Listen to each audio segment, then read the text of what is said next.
여러분 인생을 살아가면서 여러분에게 가장 두려운 일은 무엇인가요? 혹은 여러분이 예상하지 못했던 혹은 여러분이 늘 마음속에 두려워하고 있는 어떤 재앙이 닥치는 것일까요? 사람들은 종종 그런 일을 두려워합니다. 예기치 못하게 어떤 중한 병을 선고받는 거죠. 3개월 혹은 6개월밖에 못 살게 될 것 같습니다. 혹은 갑작스럽게 불행한 일이 닥쳐서 사랑하는 사람이 곁을 떠나가게 되는 일들, 혹은 예기치 못하게 사업이 실패해서 길거리에 나앉게 되는 일들, 혹은 그렇게 나를 사랑해주고 인정해주던 사람이 나에게 등을 돌리는 일들, 우리는 이런 것들을 두려운 일이라고 생각하고 또 그런 일을 겪게 되면 많은 사람들이 두려워합니다. 그런데요, 여러분, 인생을 살아갈 때 저와 여러분이 정말로 두려워해야 할 것은 내 속마음이 드러나는 것입니다. 실제로 과거에 어떤 예화에서 읽은 건데요. 미국에서 어떤 그 유명인들, 고위 공직자들에게 무작위로 이런 전화가 갔다 그래요. 당신의 일이 다 드러났습니다. 도망치십시오. 그러니까 뭐 뭔 일이 일어났는지 모르는데 실제로 그 전화를 받고 여러분 그 자리를 사임하고 물러난 사람들이 꽤 많이 있었다는 거죠. 여러분 우리의 마음속이 드러나는 것이 두려운 이유는 하나님이 우리를 심판할 때 우리의 속마음이 다 드러나기 때문입니다. 이 땅에 살아갈 때는 우리가 감추어 두었지만 우리가 하나님 앞에 서는 그날에 우리의 모든 속 마음이 다 드러난다라고 하는 것이죠. 오늘 시편 50편은 하나님께서 이스라엘 백성을 심판하는 장면을 기록하고 있습니다. 1절부터 6절까지는 하나님이 심판주로 등장하는 장면이 아주 엄하게 묘사되어 있습니다. 전능하신 이 여호와 하나님께서 말씀하사 해 돋는 데서부터 지는 데까지 세상을 부르셨도다. 온전히 아름다운 시온에서 하나님이 빛을 비추셨도다. 우리 하나님이 오사 잠잠하지 아니하시니 그 앞에는 삼키는 불이 있고 그의 사방에는 광풍이 불리로다. 하나님이 자기 백성을 판결하시려고 그 위 하늘과 아래 땅에 선포하여 이르시되 나의 성도들을 내 앞에 모으라. 그들은 제사로 나와 언약한 이들이라 하시도다. 하늘이 그의 공의를 선포하리니 하나님 그는 심판장이시미로다. 하나님께서 이제 이스라엘 백성을 심판하십니다. 그런데 하나님께서 이스라엘 백성을 심판하실 것이 무엇이겠습니까? 하나님은 한 가지를 이스라엘 백성에게 물으시겠다고 하시는데 그것은 희생 제사에 대한 것입니다. 5절을 표준 세번역으로 읽겠습니다.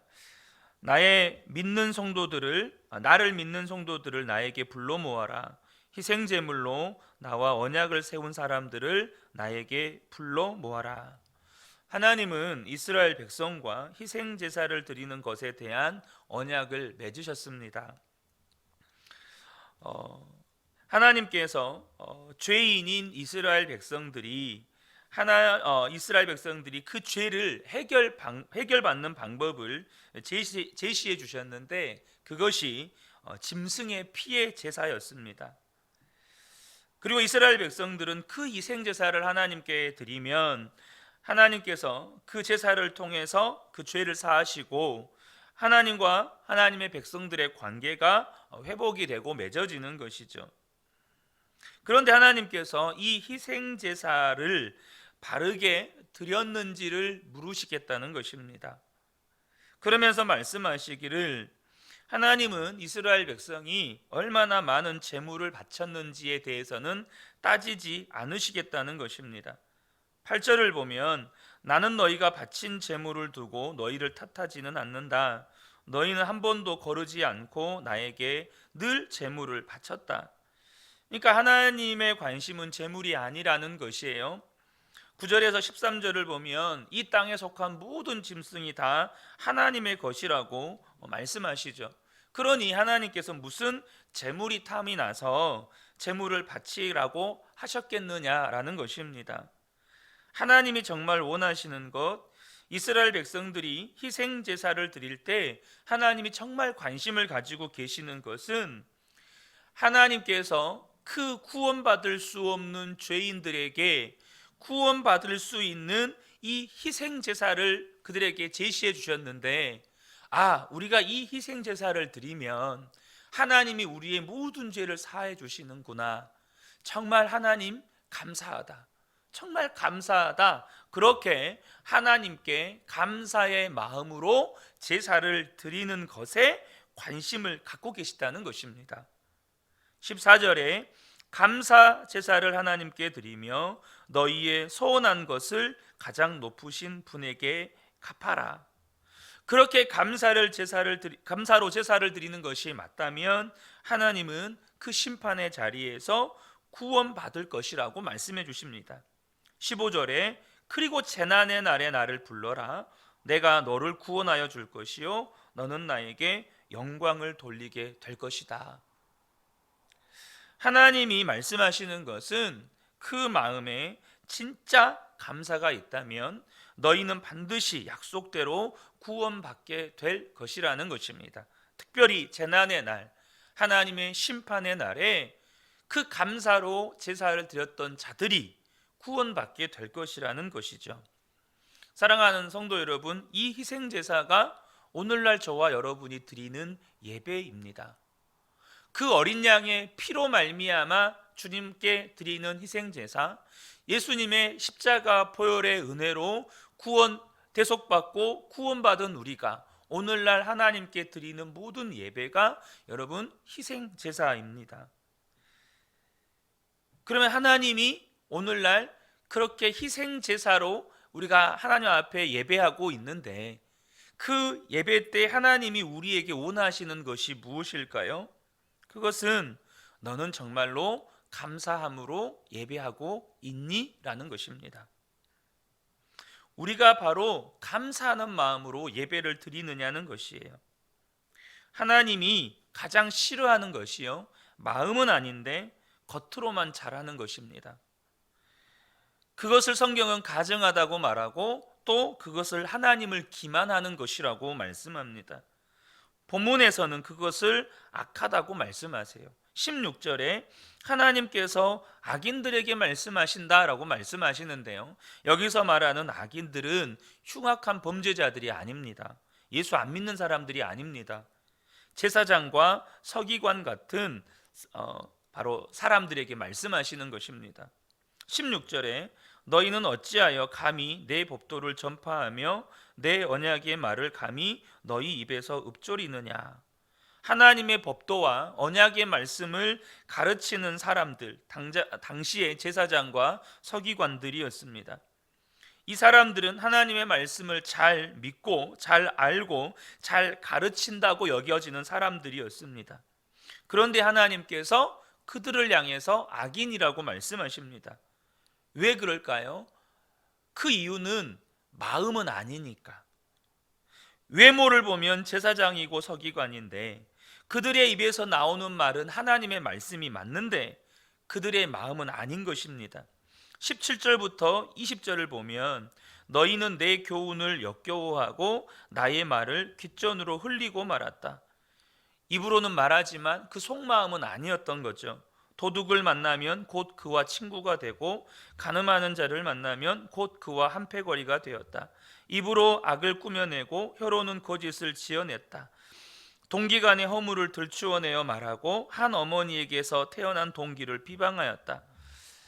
여러분, 입으로는 말씀을 이야기하고 입으로는 아멘이라고 말하고 행동으로는 이 자리에서 혹은 삶의 자리에서 예배한다고 말을 하고 있지만 마음은 아닌 사람들을 종교인이라고 하는 것입니다. 하나님을 믿는다고 하지만 사는 것은 전혀 말씀과 상관없이 사는 사람들, 흉악한 죄인들도 악인이지만 하나님이 어디 계시냐 하면서 막 사는 것을 보면 그들을 여러분 이 흉악한 죄인들을 보면 그러지 않나요? 하나님 어디 계시냐라고 말을 해요. 그러면서 막 살아요. 그 사람들은 일관성이라도 있습니다. 근데 하나님을 믿는다고 하면서, 하나님이 함께 계시다는 것을 믿는다고 하면서 내 마음대로 분노하고 짜증내고 함부로 말하고 거짓말하고 악한 말을 꾸며내고 믿는 성도들끼리 싸우고 음란한 자들과 한패거리가 되고 같이 도둑질을 하고, 어떻게 그럴 수 있느냐는 겁니다. 실제로 그런 일들이 있었고 오늘날에도 여러분 있지 않겠습니까? 어떻게 그럴 수 있죠? 마음이 강팍해진 겁니다. 21절에 이 모든 일을 너희가 저질렀어도 내가 잠잠했더니 너희는 틀림없이 내가 너희와 같은 줄로 잘못 생각하는구나. 이제 나는 너희를 호되게 꾸짖고 너희의 눈앞에 너희의 죄상을 낱낱이 밝혀 보이겠다. 하나님이 잠잠하고 오래 참으시니까 하나님도 자신의 그런 모습에 대해서 동의해 주시는지 알고 그냥 그렇게 살아가는 것입니다.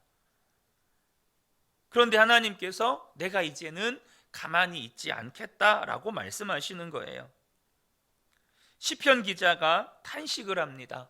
이것은 성령님의 탄식입니다. 22절에 하나님을 잊은 자들아 이 모든 것을 깨달아라. 그렇지 않으면 내가 너희를 찢을 때에 구하여 줄 자가 없을까 두렵구나. 시편 기자는요, 하나님을 믿지 않는 자들아 라고 말하지 않습니다. 하나님을 잊은 자들아 라고 말씀합니다. 여러분, 지금 시편 기자가 꾸짖는 악인은 하나님을 믿는다고 말하고 하나님 앞에 희생 제사를 드린다고 말하고 심지어 그 하나님의 말씀과 법도를 가르치는 사람들이라고 하는 그들이 하나님을 잊어버렸다라고 말하는 것입니다. 사랑하는 성도 여러분, 하나님을 잊어버린 겁니다. 하나님을 바라보지 못하고 사는 겁니다. 우리가 왜 때로는 소리도 지르고 때로는 싸우고 분노하고 짜증내고 그렇게 또 하지 말아야 할 행동과 말을 하고 은밀한 죄를 짓습니까? 하나님을 잊어버린 겁니다. 하나님을 바라보지 못하는 거죠. 그러니까 우리가 세상을 사는 동안에 하나님을 믿는다고 하지만 은밀한 죄를 짓고 서로 그냥 아무렇지 않게 싸우고 원망과 불평을 쏟는 겁니다. 사랑하는 성도 여러분, 하나님을 바라보지 못한다는 것, 하나님을 잊어버리고 산다는 것은 정말로 심각하고 두려운 일입니다. 하나님을 믿는다고 하면서 불법을 행하는 이것이 여러분 두려운 일인 것을 아셔야 합니다. 마태복음 7장 22절과 23절을 보면 심판날에 많은 사람들이 주님 앞에 서서 주님, 내가 주님의 이름으로 선지자 노릇도 하고 주님의 이름으로 귀신도 쫓아내고 주님의 이름으로 많은 권능을 행했습니다. 여러분, 정말로 예수를 믿는 사람들이 주님의 이름으로 이런 일을 합니다. 그런데 문제는 뭐냐 하면 주님이 그때에 나는 너희를 알지 못한다라고 말씀합니다. 여러분, 어떻게 하나님을 믿는다고 말하는 사람들, 심지어 주님의 이름으로 여러분 그 많은 일들을 행했음에도 불구하고 예수님이 모른다고 말씀하십니까? 여러분, 지금 주님이 무엇을 말씀하고 계시는 겁니까? 하나님을 믿는다고 말하면서 그들은 불법을 행했다는 거예요. 어떤 일을 하면서, 심지어 하나님의 일을 한다고 하면서 까맣게 하나님을 잊어버린 겁니다. 하나님 바라보지 않고 그 일을 한 겁니다. 여러분, 얼마나 많은 성도들이 하나님을 믿지만 실제로 가정과 또 학교와 직장과 일터에서 하나님을 전혀 바라보지 못하고 하나님을 전혀 의식하지 못하고 행동하며 사는지 모릅니다. 여러분, 이게 두려운 일이라는 거예요. 하나님 앞에 서는 날에 예수님께서 불법을 행하는 자들아 라고 책망받을 일이라는 것입니다. 여러분, 저와 여러분이요,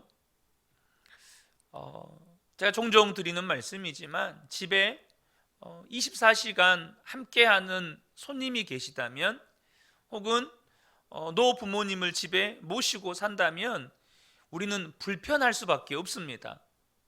여러분, 불편할 수밖에 없어요. 왜요? 내가 하고 싶은 대로 못하니까. 우리가 예수님을 마음에 주님으로 모시고 살면 불편한 일이 있어야 정상입니다. 왜냐하면 내 마음대로 못 사니까. 주님이 주인이시고 주님이 원하시는 대로 살아야 되니까. 그래서 불법을 행할 수 없는 겁니다. 예수님을 잊어버릴 수 없으니까. 불평도 원망도 마찬가지입니다. 왜 불평과 원망이 내 입에서 막 탄식처럼, 혹은 때로는 분노처럼 이렇게 나오는 걸까요? 그것은 원망과 불평거리가 있기 때문이 아니라 하나님을 잊어버렸기 때문입니다. 내가 십자가에 달리신 예수님을 믿음으로 바라보고 있다면, 나를 위해서, 우리가 내 다음 주가 고난주간 아니겠습니까?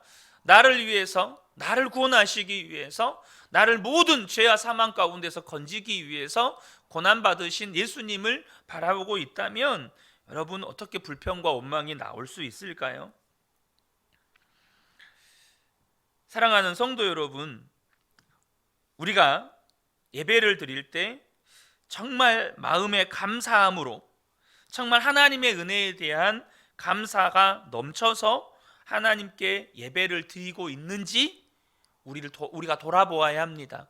지금 하나님은, 우리가 하나님을 예배 드린다고 할 때 정말 그 예배가 하나님께 감사함으로 예배를 드리고 있는지, 그거를 보고 싶은 것입니다. 제가 어제 금요 기도회를 하면서 제 마음 가운데 굉장히 답답함이 있었습니다. 함께 기도를 함에도 불구하고 뭔지 모르는 영적인 이 분위기가 굉장히 무겁고 짓눌려 있음을 느꼈습니다. 그런데 그 이유가 뭘까? 그런데 오늘 말씀을 보는데 제 마음 가운데 한 가지, 이 말씀 가운데 깨닫게 해주시는 것이 하나가 있었습니다. 정말로 우리는 하나님 앞에 드리는 이 예배를 감사함으로 드리고 있는가? 정말 이 하나님 앞에 드리는 이 예배 가운데 정말로 내 마음을 하나님 앞에 드리고 있는가? 23절에 감사하는 마음으로 제물을 바치는 사람이 나에게 영광을 돌리는 사람이니 올바른 길을 걷는 사람에게 내가 나의 구원을 보여주겠다. 여러분, 하나님은 수많은 무리가 모여있는 예배를 받으시는 게 아닙니다. 하나님은 수만 명이 모여서 정말로 화려한 예배의 조명과 시설과 악기와 찬양대와 그 모든 것이 갖춰진 곳에서 드리는 예배를 받으시는 게 아닙니다. 마음으로 드리는 예배, 감사하는 마음으로 드리는 예배를 하나님을 영화롭게 한다고 말씀하십니다. 사랑하는 성도 여러분, 진정 감사함으로 하나님을 예배하는 자가 하나님을 영화롭게 하는 사람입니다. 그러므로 예배할 때 저와 여러분이 정말 중요한 것이 있습니다. 그것은 하나님 앞에 우리의 마음을 드러내는 것입니다. 우리가 예배할 때 그 예배를 하는 이유 가운데 하나는 우리의 마음을 드리기 위해서 하는 겁니다. 여러분, 우리가 중고생 시절 때 학교에서 선생님들이 갑자기 가방 검사를 할 때가 있습니다. 여러분도 기억나시죠? 가방 다 책상 위에 올려, 그리고 가방 안에 있는 거 다 내놔. 담임 선생님이 할 때도 있고 갑자기 학생부 선생님이 오셔서 할 때도 있습니다. 그런데 가방에 잊지 말아야 할 것들이 나옵니다. 예를 들면 담배, 라이터, 또 이상한 잡지들, 비디오 테이프들. 왜 비디오 테이프를 학교에 가져오는지 모르겠어요. 그런데 그게 드러나면 학생들이 얼마나 당황해야 합니까? 얼마나 당황해해요. 그래서 제 기억에도 아이들이 어떻게 그 순간에, 정말 그 빠른 순간에 얼른 선생님이 분위기 이상하다, 제 기억에 인상 남는 게 하나 있어요. 제 친구가 보지 말아야 할 비디오 테이프를 가지고 왔는데 그거를 얼른 테이프로, 이 스카치 테이프 있잖아요. 그걸 책상 밑에다 얼른 붙이더라고요. 책상 밑에다가 얼른 붙이는 거예요. 얼마나 웃깁니까? 여러분, 우리가 하나님의 심판대 앞에 서는 그날에 우리가 드러내고 싶지 않았던 우리의 마음속이 다 드러나게 됩니다. 이게 진짜 두려운 겁니다. 근데 하나님께서 우리에게 이렇게 예배의 시간을 주신 이유 중에 하나가 뭐냐 하면, 설사 내 마음 가운데 감사하는 마음이 없더라도 그 감사하는 마음을 숨기고 예배하지 말고, 감사하지 못하는, 혹은 내가 원망하고 불평하는 그 마음 숨기고 예배하지 말고 하나님 앞에 그 마음 다 드러내놓고 예배하라는 겁니다. 여러분, 그러면 하나님이, 우리가 하나님 앞에 부끄러운 것이 있더라도 하나님께서 그것을 고치시는 겁니다. 우리가 예수 동행일기를 쓰는 게 좀 걸끄러운 이유가, 혹은 두려운 이유가 내 일기를 드러내는 것입니다. 일기는 내 마음 깊은 것들을 적은 것인데 그것을 드러내야 한다고 생각하니까 예수 동행일기를 쓰는 것이 두려워서 쓰지 못하는 분들이 계실 겁니다. 그런데 여러분 기억하셔야 돼요. 마음을 드러내지 않는 것이 지금 당장은 편합니다. 그러나 그 수십 년 동안 우리가 감추었던 그 마음을 그 하나님 앞에 다 드러내는 날, 그것은 감당할 수 없는 두려움인 것입니다.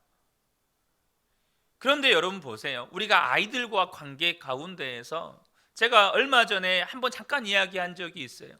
왜 회개해야 돼요? 우리 하은이가 물어봤어요. 여러분, 우리가 죄 지을 때마다 하나님 앞에 다 드러내면, 우리가 자녀가 어떤 잘못을 했어요? 그래서 그 잘못을 부모님한테 아빠 제가 이런 잘못을 했어요 라고 말하면 아빠가 용서해 줍니다. 그런데 그것을 모르는 우리 하규가 아빠한테 와서 아빠 누나가 이런 잘못을 했어요 라고 고자질을 할 때가 있어요. 그런데 이미 우리 하은이는 저에게 그것을 다 고백했고 다 용서받았어요. 그럼 아빠인 저는 뭐라고 말하죠? 그거 아빠 다 알고 있어. 전혀 문제될 게 없는 거예요. 저와 여러분이 예배 때 마음을 드러내요. 그럼 하나님이 그 마음을 다 받으셔요. 설사 하나님 앞에 감사하지 못했고 하나님 앞에 원망했던 마음도 다 드러내요. 그러면 그때 빛이신 주님이 그 마음도 고치세요. 우리가 하나님의 심판대 앞에 서는 날 우리의 마음의 모든 것들이 다 드러나요. 근데 우리가 예배 때마다 주님 앞에 나아갈 때마다 다 드러냈던 것들이에요. 하나님 앞에 다 고백했던 것들이에요. 그럼 하나님 앞에 들어서는 그날에 천사들도 볼 것이고 구원받았던 많은 성도들도 우리의 부끄러운 마음들 다 볼 거예요. 근데 그것을 보는 하나님은 나 그거 다 알고 있는 것들이야. 이미 내가 다 고쳐줬던 것들이야. 이미 나하고 다 해결받았던 것들이야. 그러면 그게 무슨 문제가 되느냐는 거죠. 사랑하는 성도 여러분, 저와 여러분이 기억하시면 좋겠습니다. 예수 동행일기를 쓰면서 내 마음을 돌아보는 것, 심지어 때로는 나 자신조차도 두려울 때가 있습니다. 그런데 그게 성도들 앞에서 공개할 수 없는 거라면 하나님 앞에 설 때는 어쩌겠느냐는 거예요. 우리가 이걸 해결받으셔야 돼요. 우리가 마음을 감추고 하나님 앞에 예배하시면 안 돼요. 설사 그게 감사하지 않는 마음이라 할지라도 하나님 앞에 드러내놓으면 하나님은 고치시고, 이제 내 마음은, 그 고침받은 내 마음은 어느 순간 감사로 예배하고 있죠. 저는 우리 그은혜교회 모든 성도님들의 삶의 모든 예배가 감사로 드려지는, 마음으로 드려지는 예배가 되시기를 주님의 이름으로 축복합니다. 그것이 하나님이 진정으로 원하시는 거예요. 이 새벽에 함께 예배하는 우리 모든 성도님들 가운데 이 은혜가 함께 하시기를 주님의 이름으로 축복합니다. 아멘.